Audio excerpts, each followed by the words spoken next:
नमस्कार दोस्तों, मैं सोनम जैन और आप सभी देख रहे हैं सोनम जैन की कहानियाँ। और आज की कहानी है गवार देवरानी भाग 3। यदि आप सभी को मेरे द्वारा लिखी गई ये कहानी पसंद आए तो चैनल को सब्सक्राइब कर लीजिएगा और पास में जो बेल आइकन का बटन है उसे प्रेस करना बिल्कुल ना भूलें, क्योंकि उसी से मिलेंगी आप सभी को मेरी आने वाली हर कहानी की नोटिफिकेशन। कहानी पसंद आने पर वीडियो को लाइक जरूर कीजिएगा, जिससे मुझे मिलती रहे कहानियाँ लिखने के लिए प्रेरणा। और कहानी को अपनों के साथ शेयर करना बिल्कुल ना भूलें। तो चलिए कहानी शुरू करते हैं।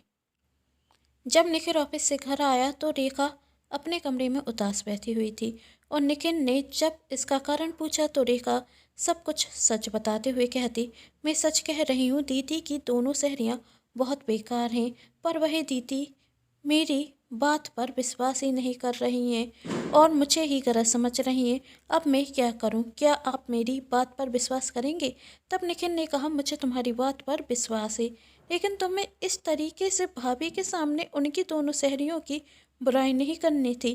तब रेखा कहती, पर जो सच था वही तो मैंने कहा। तब निखिल ने कहा, तुम बहुत भोली हो, लेकिन भाभी की दोनों सहेलियाँ बहुत चतुर चालाक हैं, इसलिए तो उन्होंने तुम्हें भाभी के सामने झूठा साबित कर दिया और इतनी चतुर चालाक कि भाभी भी उन्हें समझ ना सकी। और कभी कभी हमें सच जानते हुए चुप रहना चाहिए और सही वक्त का इंतजार करना चाहिए। और यदि तुम सही वक्त का इंतजार करती तो भाभी के सामने उनकी दोनों सहेलियों का सच लेकर आती, लेकिन अब तुम ही भाभी के सामने झूठी हो गई। तो अब मैं क्या करूं? रेखा ने निखिल से पूछा। निखिल कहता, सही वक्त का इंतजार। जहाँ एक तरफ रेखा और निखिल इस विषय में बातें कर रहे थे तो वहीं दूसरी तरफ पारुल और विनीत भी इसी बारे में बातें कर रहे थे। विनीत, क्या हुआ? आज बहुत गुस्से में दिख रही हो। पारुल कहती, उस गवार रेखा की वजह से आज फिर मेरी बेइज्जती हुई। तुम जानते हो उसने क्या किया? तब विनीत पूछता, अब रेखा ने क्या किया? जैसे तैसे तो तुम दोनों में बनना शुरू हुई थी और अब फिर से तुम झगड़ा करने लगी। तब पारुल कहती, झगड़ा मैंने नहीं किया, उस रेखा की वजह से मेरा मेरी सहेलियों से झगड़ा जरूर हो गया। रेखा की वजह से? वही तो बहुत भोली है, आखिर उसने क्या कर दिया? विनीत ने कहा। तब पारुल विनीत को सब कुछ बताती। तब विनीत कहता, शायद हो सकता है कि रेखा सच कह रही हो, वही तो भोली भारी है, इसलिए उसने बिना कुछ सोचे समझे तुमसे सच सच कह दिया, यह सोचते हुए कि तुम्हारी सहेलियां तुम्हें धोखा दे रही हैं और वह तुम्हें धोखे में रखना नहीं चाहती थी। तब पारुल कहती, मैं अपनी सहेलियों को बहुत अच्छे से जानती हूँ, वह ऐसी नहीं है। तब विनीत ने कहा, और रेखा? रेखा कैसी है? क्या वह झूठ बोलेगी? इस पर पारुल के पास कोई जवाब नहीं था, क्योंकि कहीं ना कहीं वह भी जानती थी कि रेखा इतना बड़ा झूठ तो नहीं बोलेगी। दूसरे दिन पारुल रेखा की किसी भी बात का जवाब नहीं देती, उससे सही से बात नहीं करती और काम भी दोनों अपना अपना अलग करती, जिसे देख सुमित्रा जी को बहुत बुरा लगता। वही मन ही मन सोचती, जैसे तैसे तो मेरी दोनों बहुएं एक साथ रहने लगी थी। भगवान, एक ही दिन में तूने मेरी खुशी छीन ली। अब कोई चमत्कार करते और यह दोनों पहले की तरह मिलजुल कर रहने लगे। इसी तरह कुछ दिन निकलते गए और एक दिन सुमित्रा जी पारुल से कहती, पारुल बहू, तुम्हारा रेखा के प्रति यह व्यवहार सही नहीं है। तब पारुल सुमित्रा जी से कहती, मम्मी जी, आप ना उस रेखा का पक्ष मेरे सामने ना ही लो तो अच्छा। आप जानती हैं शीतल मेरी कितनी अच्छी दोस्त है, लेकिन रेखा की वजह से उसने मुझसे दोस्ती तोड़ दी। कर उसके बेटे का जन्मदिन था जिसकी उसने पार्टी दी थी और उस पार्टी में उसने अपनी सभी सहेलियों को बुलाया, सिर्फ मुझे छोड़कर। मैंने पिक्चर देखी है और आप नहीं जानती कि मुझे कितना बुरा लग रहा है, तो प्लीज़ आप उसके बारे में मुझसे बात नहीं कीजिए। जब यही सब बातें हो रही थी कि तभी शीतल पारुल के घर आती। पारुल शीतल को देखकर बहुत खुश होती और शीतल पारुल से कहती है, वो यहाँ से गुजर रही थी तो सोचा कि तुझे तेरे पैसे दे दूँ उस दिन की शॉपिंग के, वरना तेरी देवरानी कहेगी, दीदी उनके पास अपने बेटे के जन्मदिन मनाने के तो पैसे हैं, पर आपके शॉपिंग के पैसे अभी तक नहीं लौट आए हैं, तो ले लो अपने पैसे। वैसे भी मुझे तो तेरे पैसे वापस करने ही थे, आज मौका मिल गया।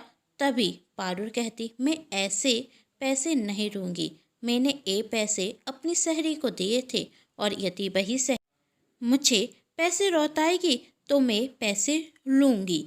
तब शीतल ने कहा, क्या मतलब? तो पारुल कहती है, तू मेरी इतनी पुरानी और अच्छी दोस्त है, छोटी सी बात पर इतना नाराज हो गई थी कि तूने मुझे अपने बेटे के जन्मदिन तक पर नहीं बुलाया। तब शीतल ने कहा, तो मैं अपनी बेइज्जती कैसे भूल जाती, और यदि मैं तुझे बुलाती तो तू साथ में उस गवार देवरानी को भी लेकर आती, और यदि उसने कुछ कह दिया होता तो मेरे सारे परिचितों के सामने बेइज्जती हो जाती ना। तो तब पारुल कहती, अब जाने भी दे, छोड़ ये सब बातें। तब शीतल ने कहा, छोड़ना तो मैं भी चाहती हूँ, तभी तो तुझसे मिलने आई। तू नहीं जानती, कर तुम नहीं आई तो मैंने तुझे कितना मिस किया। सच में तुमसे गुस्सा हूँ पर नाराज नहीं हो पाई। तेरे बिना मन ही नहीं रखता। अब तू मेरी इतनी पुरानी दोस्त है, मैं तो अपनी हर एक खुशी में तुझे याद तो करूँगी ना। इसलिए पैसे देने के बहाने तुझसे मिलने चली आई। अच्छा, अब मुझे तुझसे कोई नाराजगी नहीं, तो अपने पैसे ले लो। पारुल पैसे ले लेती और शीतल मन में सोचती, यह क्या, इसने तो सच में पैसे ले लिए हैं। मैंने तो सोचा था मना करेगी, अब क्या करूं? और शीतल कहती, वो प्यास रख रही है तो क्या तू पानी लेकर नहीं आएगी? पारुल ने कहा, अभी लेकर आती हूँ, तू बैठ।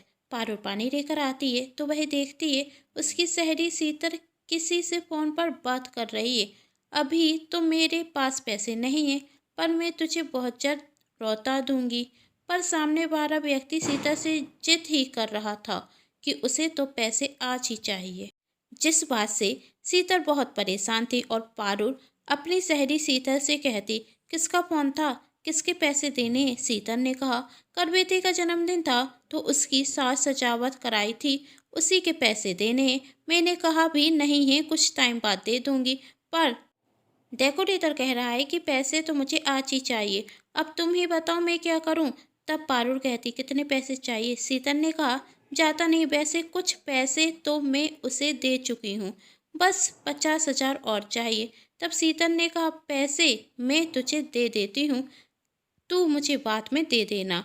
यह सब कुछ रेखा भी सुन रही थी, और रेखा देखते ही समझ जाती कि शीतल को किसी भी पैसे की जरूरत नहीं, वह तो बस दीदी से ऐंठना चाहती है। और शीतल कहती, मैं तुझसे पैसे कैसे ले सकती हूँ? तब पारुल ने कहा, हम दोस्त हैं ना, और दोस्त ही तो एक दूसरे की मदद करते हैं। तब शीतल कहती, तू इतना कह रही है तो मैं पैसे ले लेती हूँ। और पारुल वहाँ से अपने कमरे में पैसे लेने के लिए चली जाती। और रेखा पारुल के पास जाकर कहती, दीदी आपको मेरी बात पर विश्वास नहीं है ना?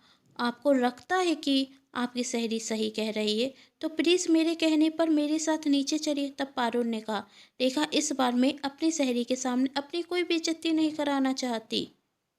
तब रेखा कहती, दीदी यदि इस बार मैं गलत हुई तो मैं आपकी सहेली से माफ़ी भी मांग लूँगी, और कभी भी आपको नहीं कहूँगी कि आपकी सहेली गलत है। तब पारुल कहती है, ठीक है, लेकिन इस बार तुम गलत हुई ना तो अच्छा नहीं होगा। पारुल ने रेखा से कहा। रेखा पारुल को नीचे ले जाती और उससे कहती, बस आप चुपचाप मेरी बातें सुनना। पारुल रेखा की बात मान जाती और रेखा शीतल के पास जाकर कहती, आगे की कहानी जानना चाहते हैं तो कहानी का अगला भाग जरूर देखें। कहानी के अगले भाग में देखिएगा, क्या रेखा चतुर चालाक शीतल का सच पारुल के सामने लेकर आएगी, या फिर एक और बार पारुल के सामने झूठी साबित हो जाएगी। जानने के लिए कहानी का अगला भाग जरूर देखें, जिसके लिए कर लीजिए चैनल को सब्सक्राइब, क्योंकि जब भी मैं लेकर आऊँ कहानी का नया भाग तो आप सभी को पता चल सके। यदि आप सभी को मेरे द्वारा लिखी गई ये कहानी पसंद आ रही है तो चैनल को सब्सक्राइब कर लीजिएगा, और कहानी का आखिरी और अंतिम भाग 4 देखना बिल्कुल ना भूलें, जिसके लिए कर लीजिए चैनल को सब्सक्राइब और वीडियो को लाइक, और कहानी को अपनों के साथ शेयर भी कर दीजिएगा। Thanks for watching.